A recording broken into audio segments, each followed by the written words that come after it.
That's the aftermath. Roads are hard to get by. Oh my God. It's so frozen. You could just slide on it. It's very hard to break through. Like, I'm literally just gonna slide down.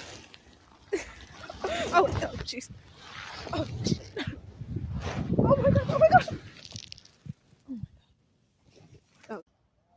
I'm pretty sure this is about 6 inches, or at least 5, because it's just really, really bad, y'all. Like, it's frozen. It's not even snow, it's just frozen ice. It's so hard to get back up, because it's like you're trying to balance yourself, but then you just keep sliding right back down. Oh my goodness.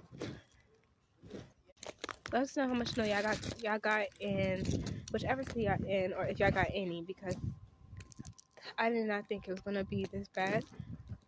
Like, it's really bad. You can't even drive. Well, yesterday you couldn't drive up. You could drive out now, but this is just, it's insane. Really, really insane. Whole bunch of snow or ice.